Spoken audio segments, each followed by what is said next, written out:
Morning, everybody. It's Tuesday. We are back into Proverbs, and today we're in Proverbs 22. And I'm going to read where it starts the 30 sayings of the wise, okay? So we're going to cover like 6 of them, and then it will be a series, okay? All right. Saying 1, pay attention and turn your ear to the sayings of the wise. Apply your heart to what I teach. Keep them in your heart and have all of them ready on your lips, so that your trust may be in the Lord. I teach you today, even you. Have I not written 30 sayings for you, sayings of counsel and knowledge, teaching you to be honest and to speak the truth, so that you bring back truthful reports to those you serve?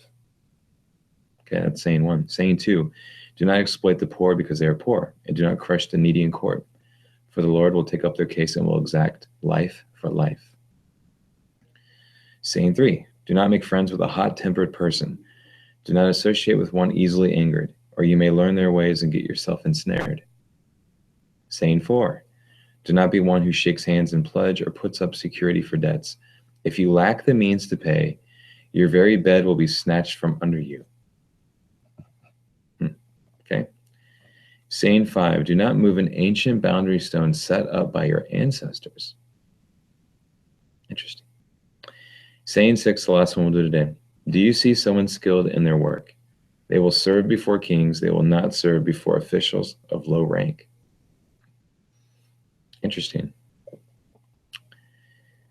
Okay, so these are the first 6 of 30 wise sayings, and the first of which, the most important of which, is to pay attention to wisdom, which is what all of this Proverbs stuff is about. It's about wisdom and living according to wisdom, living with wisdom.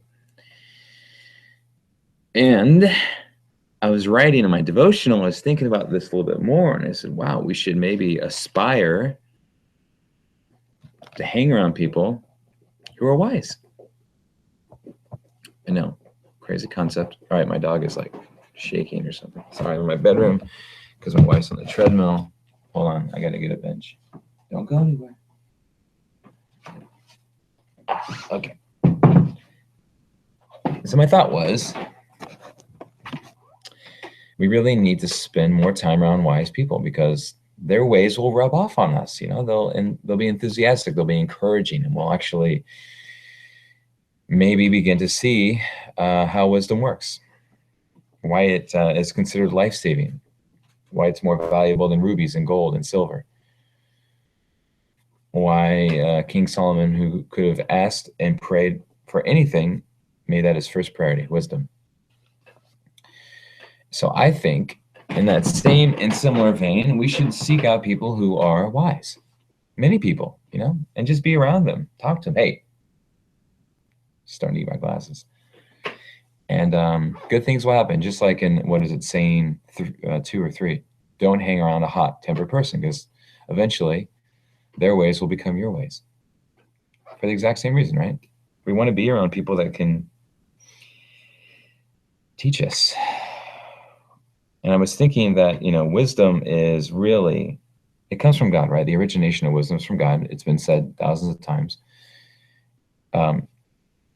We know that's the base of it is God, okay? But the vessel of it is ourselves, right? I mean, we have to take his wisdom and do something with it. And the issue being, if there's too much of ourselves in that whole thing, we're not going to end up using a whole lot of his wisdom, because it becomes too much about us, too much about our own validation, our own needs, our own recognition, our own pursuits.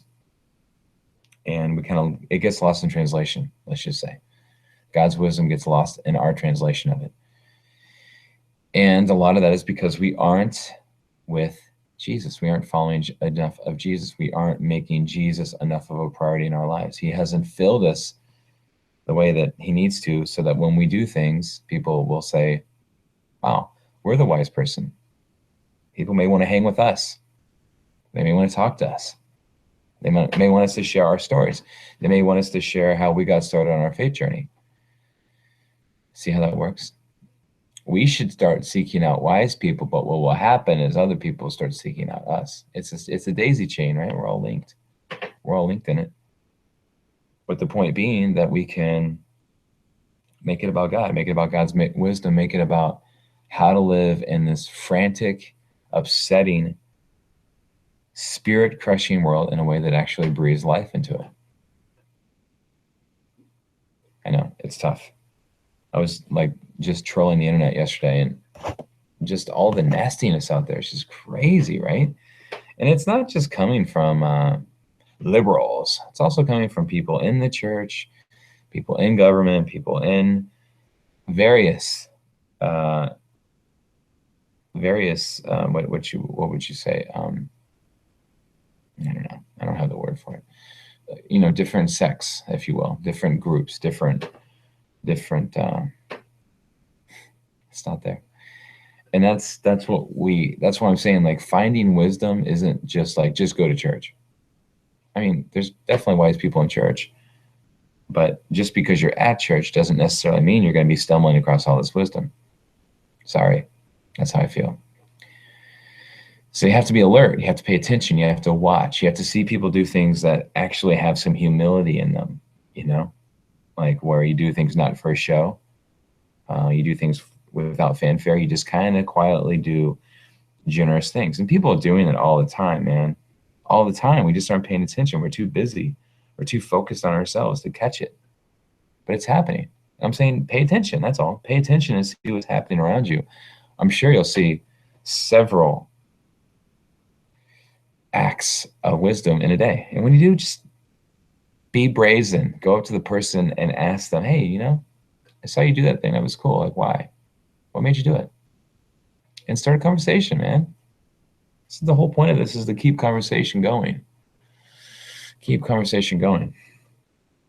And, a lot of times when we're in rooms, big rooms with lots of people, now this isn't always the case, and I'm not saying that it is, but a lot of times people who are kind of keeping to themselves, not trying to make a big show of their presence, a lot of times are sitting on lots of wisdom. Again, humility to me is the cornerstone of a wise person. Humility, softness, It can still be very forthright, and they can be aggressive when they need to and all these other things, but they don't need to constantly be in the mix. So look at those people. Maybe engage them. Hey, how you doing? What brought you here? Ask those types of questions and see what you get. See if any wisdom is there. I don't know, just suggestions. Of course, we can do the conventional thing and open the Bible, pray more, fellowship, blah, blah, blah, blah, blah, blah, blah, blah, blah, blah, blah, blah, blah, blah. I'm not saying that it's blah, blah, blah. I'm just saying that if that were so obvious and everybody always did it, we wouldn't need this Godcast. I wouldn't need to tell you how to find wisdom. Everybody would have it because that's all they do is just ingest these wonderful sayings and scriptures and proverbs and psalms, and then we would walk and talk, but we don't do any of that stuff. So me telling you to do that stuff probably doesn't mean you're going to all of a sudden start doing that stuff. We have to find it in an extracurricular type of way, outside the curriculum. The curriculum is the Bible and prayer with godly people, exercising spiritual tools. Okay, that is the curriculum of faith. That is the curriculum by which wisdom can be attained. But we are extracurricular people, are we not? Yes, we are. We love our games, and we love our movies, and we love our events, and we love our this, and we love our that. So if we love all those things, maybe try to find bits of wisdom in those things, right? Which may change the whole situation. Perhaps. I don't know. Anyway, I'm just saying, maybe think about different ways of getting wisdom in every situation you're in. You may not always find it, but if you're on the hunt for it, I bet you will. That's what God always says. If you're seeking, you will find. If you're asking, you'll receive. I was going to sing a song. I don't know why. It's Tuesday too. Curious. Okay. Wisdom. Wise sayings. Let's put those into our being, okay? Let's be on the hunt. Be on the hunt for wisdom. It's the most important thing. Everything else, you can do without. Okay. Our Father who art in heaven, hallowed be thy name. Thy kingdom come, thy will be done on earth as it is in heaven. Give us this day our daily bread. Forgive us our debts as we forgive our debtors. Lead us not into temptation, but deliver us from the evil one. The evil one. I'll say once because I think our mind is evil too sometimes in our hearts. Okay, talk to you later. Bye.